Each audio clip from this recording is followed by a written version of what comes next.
Mankuva police station વિસ્તારમાં થયેલ લૂંટના ગુનામાં નોંધપાત્ર સફળતા મેળવી પશ્ચિમ કચ્છ લોકલ ક્રાઇમ બ્રાન્ચે ગણતરીના દિવસોમાં જ ગુનાનો ભેદ ઉકેલી આરોપી મુસ્તાક હાસમ સોઢાને ઝડપી પાડ્યો છે। તારીખ 16/7ના રોજ રાત્રિના સમયે સુખપર ગામમાં બે અજાણ્યા ઈસમો મોટરસાયકલ લઈને ફરિયાદી પાસે આવ્યા હતા અને છરી બતાવી ફરિયાદીના ગળાના ભાગે ધરી રોકડા ₹7,000 અને મોબાઈલ ફોનની લૂંટ કરીને નાસી ગયા હતા। પોલીસે ટેકનિકલ સર્વેલન્સ અને ખાનગી બાતમીના આધારે મુસ્તાક હાસમ સોઢા નામના ઈસમની ઓળખ કરી તેની ધરપકડ કરી। પૂછપરછ દરમિયાન આરોપીએ કબૂલાત આપી કે તેણે ઉમર ઉર્ફે શકીલ કારા કટિયા સાથે મળી મળેલી રકમ અને મોબાઈલની લૂંટ કરી હતી। ઝડપાયેલ આરોપીને માનકુવા પોલીસ સ્ટેશન સોંપવામાં આવ્યો છે અને પકડથી બહાર તેના સાથીની શોધખોળ ચાલુ છે। ભચાઉ પોલીસ સ્ટેશન વિસ્તારમાંથી ગેરકાયદેસર દેશી બંદૂક સાથે એક શખ્સ ઝડપાયો। એલસીબી પૂર્વ કચ્છ ગાંધીધામની ટીમે ગુપ્ત બાતમીના આધારે વોંધ કાચા રોડ પરથી જુસબ રસુલભાઈ ત્રાયાને ઝડપી પાડી। તેની પાસેથી અંદાજે ₹5,000 કિંમતની દેશી હાથ બનાવટની બંદૂક નંગ એક કબજે લીધી છે। આરોપી સામે ભચાઉ પોલીસ સ્ટેશનમાં આર્મ્સ એક્ટની કલમ હેઠળ ગુનો દાખલ કરી વધુ કાર્યવાહી હાથ ધરવામાં આવી છે। આરોપી મૂળ વણોઈવાંટનો હાલ દત્તક વિસ્તાર વોંધમાં નિવાસ કરે છે। આ સફળ કાર્યવાહી પોલીસ ઇન્સ્પેક્ટર એન ચુડાસમા તથા પોલીસ સબ ઇન્સ્પેક્ટર ડીજી પટેલના માર્ગદર્શન હેઠળ એલસીબી સ્ટાફ દ્વારા કરાઈ હતી। માંડવી પોલીસ સ્ટેશન વિસ્તારમાં પશ્ચિમ કચ્છ ભુજ ક્રાઇમ બ્રાન્ચે ટાટા એસી લોડિંગ વાહનમાંથી બિલ વગર લઈ જવાતા અનાજ સાથે એક યુવકને ઝડપી લીધો।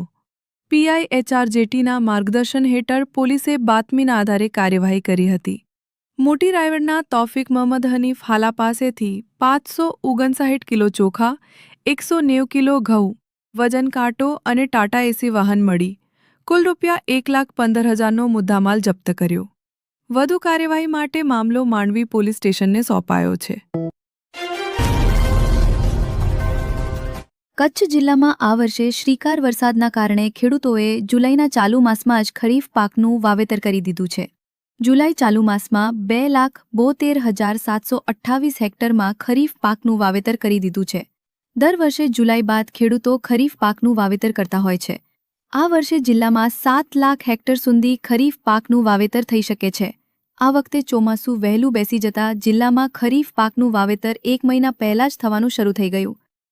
કચ્છ જિલ્લામાં ખરીફ પાકનું વાવેતર 2,72,728 હેક્ટરમાં થયું છે, જેમાં સૌથી વધુ કપાસ 70,035, મગફળી 66,853, ઘાસ ચારો 46,877 હેક્ટરમાં વવાયા છે।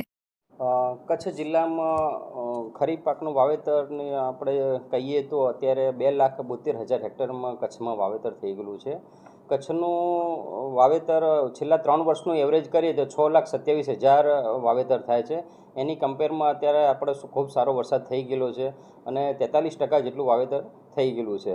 કન્ટિન્યુ આ વખતે વરસાદનું સિઝન જોતાં બહુ સારું વાવેતર થવાની શક્યતા છે। હાલમાં આપણે પાક વાઇઝ બાયફર્ગેશન કરીએ તો સૌથી વધારે મગફળીનું વાવેતર 68,000 હેક્ટરમાં થઈ ગયેલું છે।